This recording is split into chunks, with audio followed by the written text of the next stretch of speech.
गुरुवार व्रत कथा। पौराणिक कथा के अनुसार प्राचीन समय की बात है। एक बड़ा प्रतापी और दानी राजा था। वह प्रत्येक गुरुवार को व्रत रखता और पूजा किया करता। यह बात उसकी रानी को अच्छी नहीं लगती। ना वह व्रत करती और ना ही किसी को एक भी पैसा दान में देती, और राजा को भी ऐसा करने से मना किया करती। एक समय की बात है कि राजा शिकार खेलने वन को चले गए। घर पर रानी और दासी अकेली थी। उस समय गुरु बृहस्पति साधु का रूप धारण कर राजा के दरवाजे पर भिक्षा मांगने गए। साधु ने रानी से भिक्षा मांगी, तब वह कहने लगी, हे साधु महाराज, मैं तो इस दान पुण्य से तंग आ गई हूँ। आप कोई ऐसा उपाय बताइए जिससे यह सारा धन नष्ट हो जाए और मैं आराम से रह सकूं। तब साधु रूपी बृहस्पति देव कहने लगे, हे देवी, तुम बड़ी विचित्र हो। संतान और धन से कोई दुखी नहीं होता। अगर तुम्हारे पास धन अधिक है तो इसे शुभ कार्यों में लगाओ, जिससे तुम्हारे दोनों लोग सुधर जाएं। परंतु साधु की इन बातों से रानी खुश नहीं हुई। उसने कहा, महाराज, मुझे ऐसे धन की आवश्यकता नहीं है जिसे मैं दान दूं और जिसको संभालने में ही मेरा सारा समय नष्ट हो जाए। साधु कहने लगे, अगर तुम्हारी ऐसी इच्छा है तो जैसा मैं तुम्हें बताता हूँ तुम वैसा ही करना। बृहस्पतिवार के दिन तुम घर को गोबर से लीपना, अपने केशों को पीली मिट्टी से धोना, केशों को धोते समय स्नान करना, राजा से हजामत बनवाने को कहना, भोजन में मांस मदिरा खाना और कपड़ा धोबी के यहाँ धुलवाने को डालना। इस प्रकार 7 बृहस्पतिवार करने से तुम्हारा समस्त धन नष्ट हो जाएगा। कहकर साधु बने बृहस्पति देव अंतर ध्यान हो गए। साधु के कहे अनुसार रानी को करते हुए केवल 3 बृहस्पतिवार ही बीते थे कि उसकी समस्त धन संपत्ति नष्ट हो गई। अब भोजन के लिए भी परिवार तरसने लगा। एक दिन राजा रानी से बोला, हे रानी, तुम यहीं रहो, मैं दूसरे देश को जाता हूँ, क्योंकि यहाँ पर मुझे सभी जानते हैं, इसलिए मैं कोई छोटा कार्य नहीं कर सकता। ऐसा कहकर राजा परदेश चला गया। वहां वह जंगल में लकड़ी काट कर लाता और शहर में बेचता। इसी तरह वह अपना जीवन बिताने लगा। इधर राजा के बिना रानी और दासी दुखी रहने लगी। एक समय जब रानी और दासी को 7 दिन बिना भोजन के रहना पड़ा, तब रानी ने अपनी दासी से कहा कि हे दासी, पास के ही नगर में मेरी बहन रहती है। वह बड़ी धनवान है, तो उसके पास जा और कुछ लेकर आ, ताकि थोड़ा बहुत गुजर बसर हो जाए। दासी रानी की बहन के पास गई। उस दिन बृहस्पतिवार था। रानी की बहन उस समय बृहस्पतिवार की कथा सुन रही थी। दासी ने रानी की बहन को अपनी रानी का संदेश दिया, लेकिन रानी की बहन ने कोई उत्तर नहीं दिया। जब दासी को रानी की बहन से कोई उत्तर नहीं मिला तो वह बहुत दुखी हुई। उसे क्रोध भी आया। दासी ने वापस आकर रानी को सारी बात बताई। सुनकर रानी ने अपने भाग्य को कोसा। उधर रानी की बहन ने सोचा कि मेरी बहन की दासी आई थी, परंतु मैं उससे नहीं बोली, इससे वह बहुत दुखी हुई होगी। कथा सुनकर और पूजा समाप्त कर वह अपनी बहन के घर गई और कहने लगी, हे बहन, मैं बृहस्पतिवार का व्रत कर रही थी। तुम्हारी दासी गई, परंतु जब तक कथा होती है तब तक न उठते हैं न बोलते हैं, इसलिए मैं नहीं बोली। कहो दासी, क्यों गई थी? तब रानी कहने लगी, बहन, हमारे घर में अनाज नहीं था। ऐसा कहते कहते रानी की आंखें भर आई। उसने दासियों समेत भूखा रहने की बात भी अपनी बहन को बताई। रानी की बहन बोली, बहन देखो, बृहस्पति देव भगवान सबकी मनोकामनाएं पूर्ण करते हैं। देखो, शायद तुम्हारे घर में भी अनाज रखा हो। यह सुनकर दासी घर के अंदर गई तो वहां उसे एक घड़ा अनाज का भरा मिला। उसे बड़ी हैरानी हुई, क्योंकि उसने तो एक एक बर्तन देख लिया था। उसने बाहर आकर रानी को सारी बात बताई। दासी रानी से कहने लगी, हे रानी, जब हमको भोजन नहीं मिलता था तो हम व्रत ही तो करते थे, इसलिए क्यों न इनसे व्रत की कथा और विधि पूछ ली जाए। हम भी व्रत करेंगे। दासी के कहने पर रानी ने अपनी बहन से बृहस्पतिवार के व्रत के बारे में पूछा। उसकी बहन ने बताया, बृहस्पतिवार के व्रत में चने की दाल और मुनक्का से विष्णु भगवान का केले की जड़ में पूजन करें और दीपक जलाएं, पीला भोजन करें और कथा सुनें। इससे बृहस्पति देव भगवान प्रसन्न होते हैं और मनोकामना पूर्ण करते हैं। व्रत और पूजन की विधि बताकर रानी की बहन अपने घर लौट आई। रानी और दासी दोनों ने निश्चय किया कि बृहस्पति देव भगवान का पूजन जरूर करेंगे। 7 रोज बाद जब बृहस्पतिवार आया तब उन्होंने व्रत रखा। गुड़साल में जाकर चना और गुड़ बीन लाई और उसकी दाल से केले की जड़ तथा विष्णु भगवान का पूजन किया।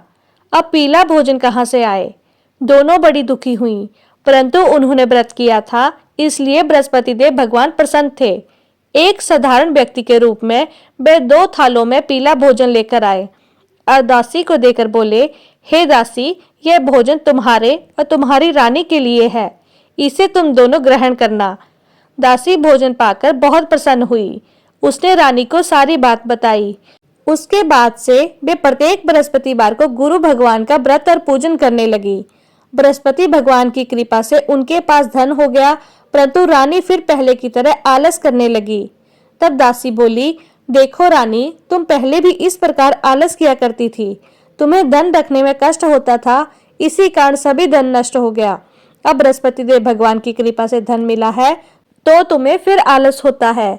बड़ी मुसीबतों के बाद हमने यह धन पाया है, इसलिए हमें अब दान पुण्य करना चाहिए।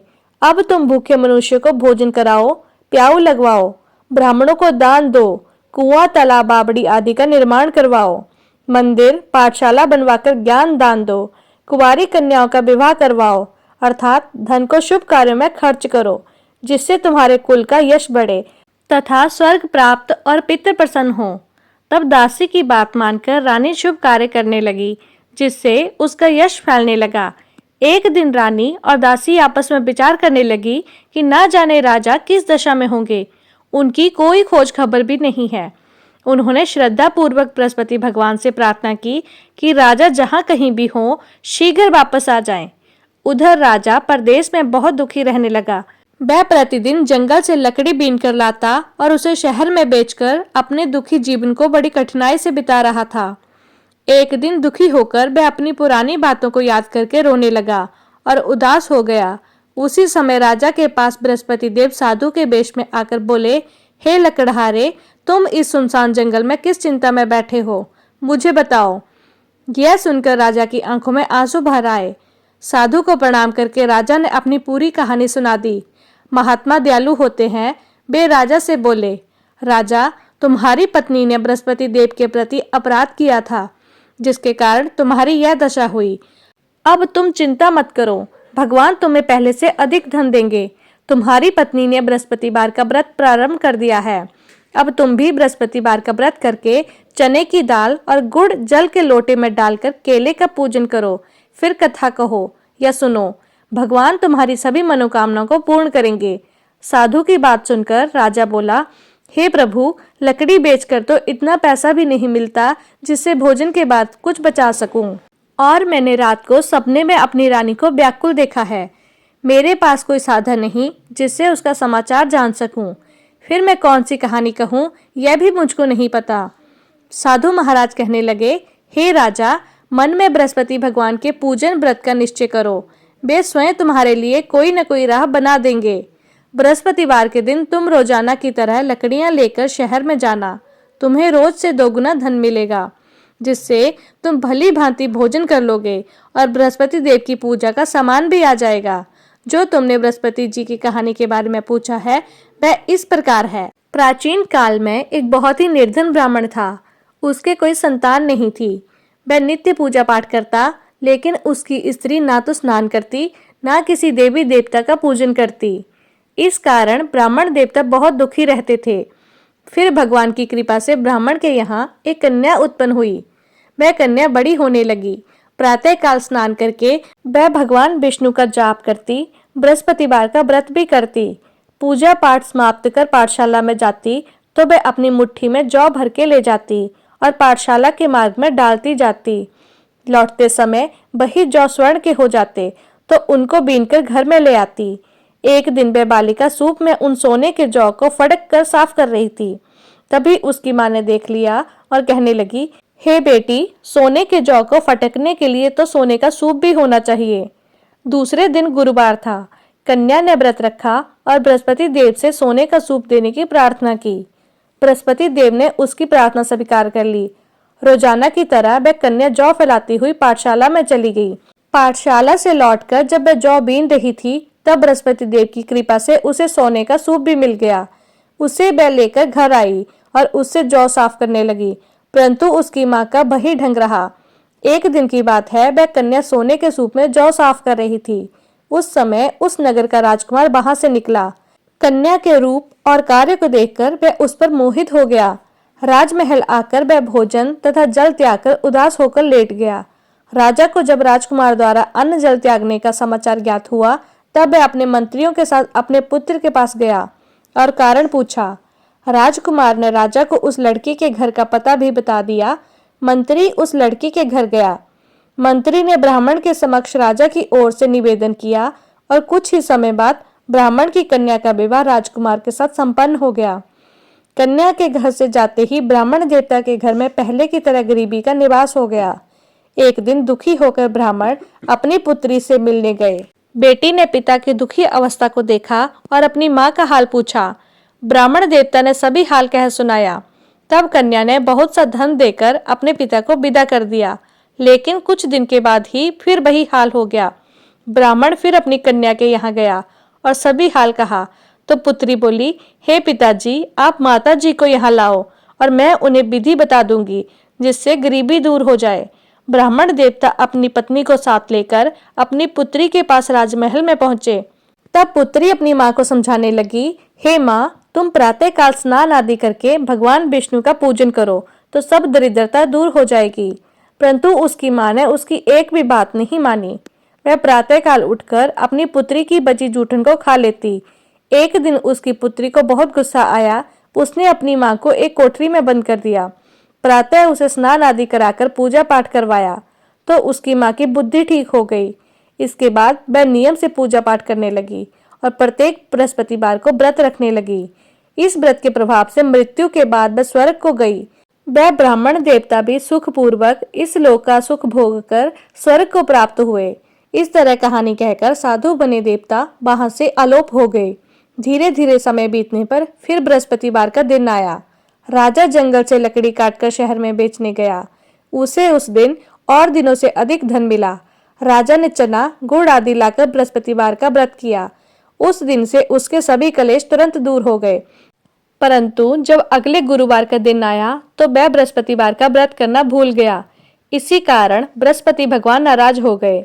उस दिन उस नगर के राजा ने विशाल यज्ञ का आयोजन किया था तथा अपने समस्त राज्य में घोषणा करवा दी थी कि सभी मेरे यहाँ भोजन करने आए, किसी के घर चूल्हा न जले और इस आज्ञा को जो ना मानेगा उसको फांसी की सजा दी जाएगी।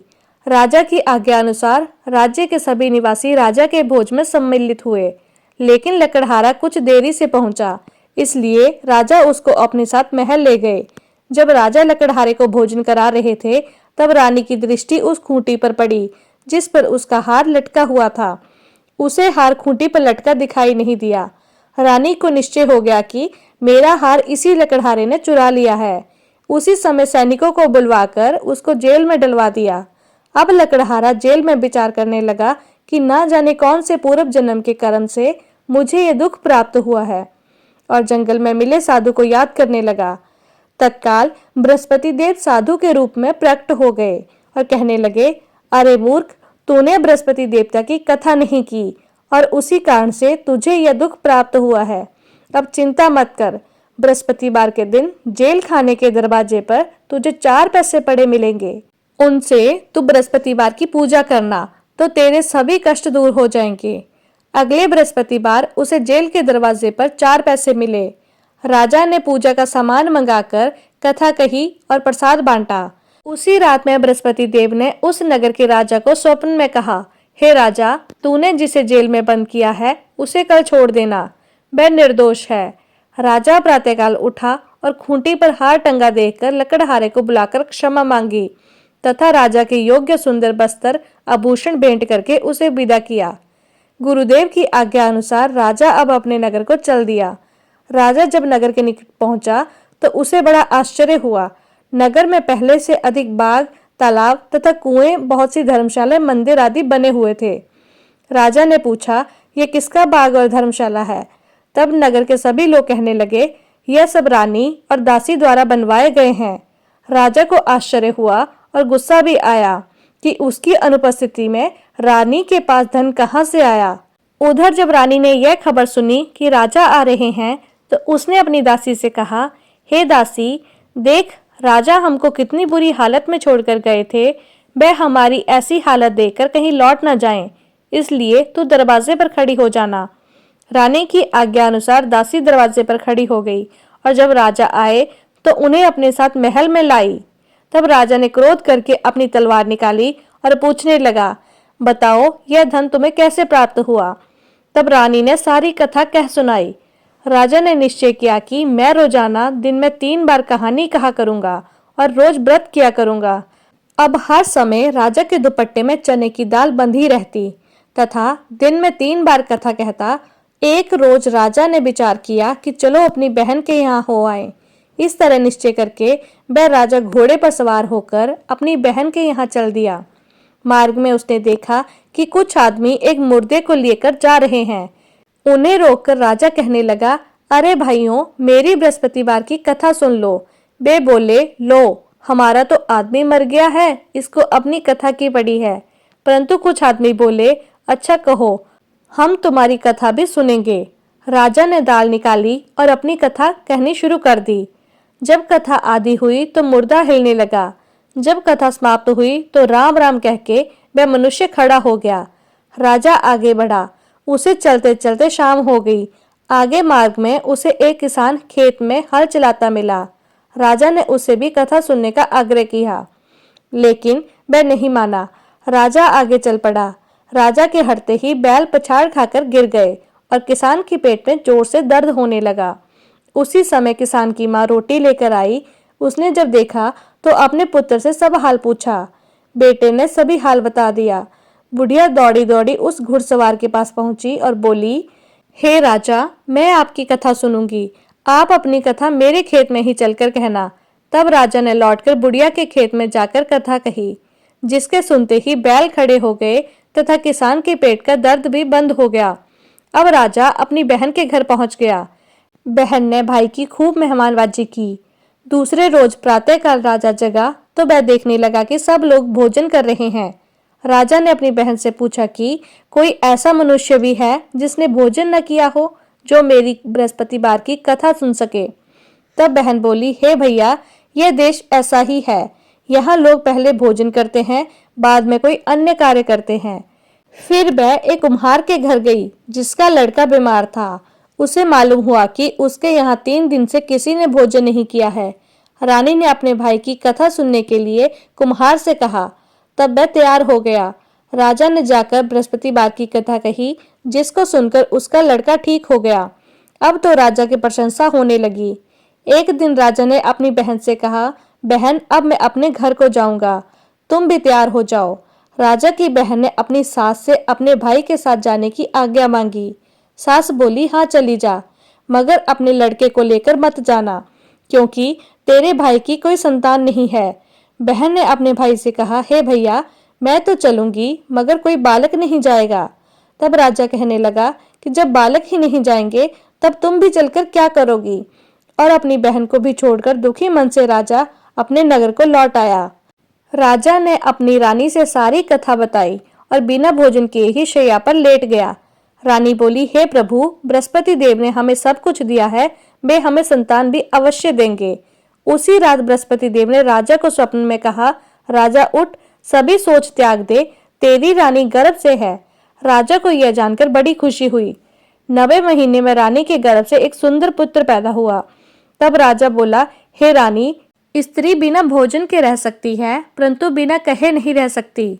जब मेरी बहन आए तब तो मुझसे कुछ मत कहना। रानी ने हाँ कर दी।